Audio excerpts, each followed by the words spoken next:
Olá, tudo bem com você? A leitura de hoje é do capítulo 2 da primeira carta de Pedro, que começa justamente fazendo uma advertência muito séria, dizendo que nós temos que nos livrar de tudo o que nos afasta de Deus. É uma questão de escolha. Fora com a maldade, o engano, a hipocrisia, a inveja, a maledicência, tudo isso nos afasta do nosso Criador. A voz é um dom. Vamos usá-la para o bem. É o que nos pede este capítulo.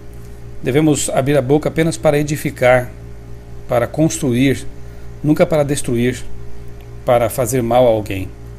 Verso 2: Como crianças famintas, devemos desejar o leite espiritual que nos faz crescer na fé e na salvação. Você deseja o alimento de Deus todos os dias? Você tem buscado esse alimento com a leitura da palavra, com a oração? Faça isso e você ficará bem nutrido, espiritualmente falando. Os versos 4 e 6, Jesus é a pedra angular viva sobre a qual devemos edificar nossa vida. Qualquer outro fundamento é frágil. Verso 5. Somos pedras vivas na casa de Deus, sacerdócio santo, oferecendo sacrifícios espirituais. Edificados sobre a pedra, somos pedras vivas e úteis. Sem ele, somos cascalho inútil. Verso 9. Dever do povo de Deus é o seguinte: anunciar as grandezas daquele que nos chamou das trevas para a sua luz. Essa é a nossa missão constante, diária.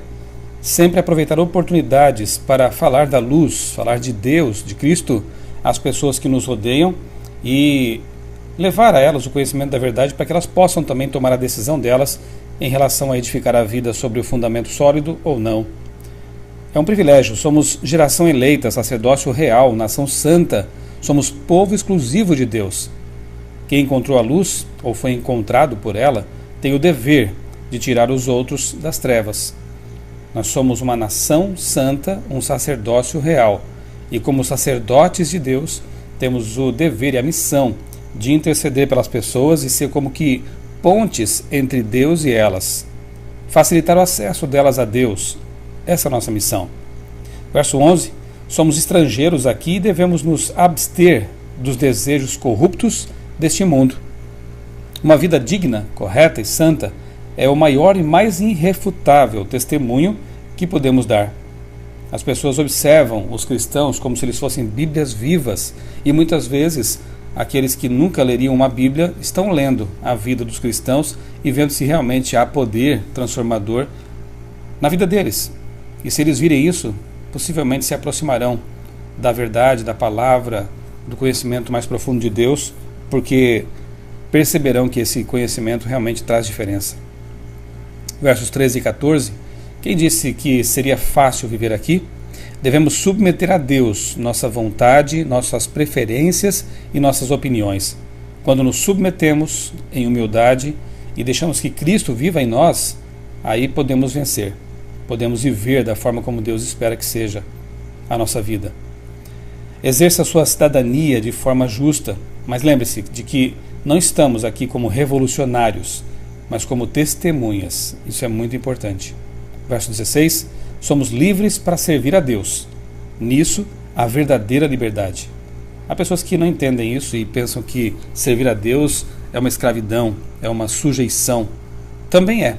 Mas quando nós servimos a Deus, descobrimos que realmente somos livres, porque fazer a vontade dele é exatamente aquilo que nós deveríamos fazer para ser felizes, para ter uma vida mais plena e, finalmente, para ser livres.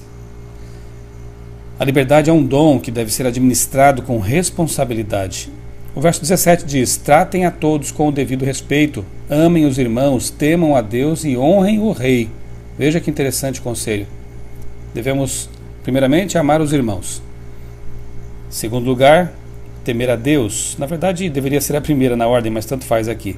Temer a Deus, respeitar a Deus, amar a Deus e honrar o governante, honrar os governantes tanto quanto possível e obedecer-lhes tanto quanto possível, desde que, como já vimos em outros textos, essa obediência aos governantes não vá contra a palavra de Deus e a vontade de Deus.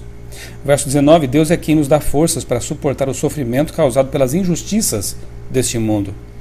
Sofrer pelo que é correto, de certa forma, é agir como Jesus agiu. Verso 23 diz assim: quando insultado, ele não revidava, quando sofria, não fazia ameaças, mas entregava-se àquele que julga com justiça. Agir assim é ser verdadeiramente cristão. Verso 24: por suas feridas vocês foram curados. Deus seja louvado por isso.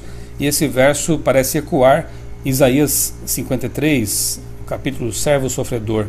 Aquele que foi moído por nossas transgressões, aquele que como ovelha muda foi levado ao matadouro e morreu por nossa causa, por nossos pecados. Por suas feridas vocês foram curados. Verso 25 finalmente diz que Cristo é o pastor das ovelhas desgarradas. Não precisamos mais andar desgarrados, porque Cristo é o nosso pastor.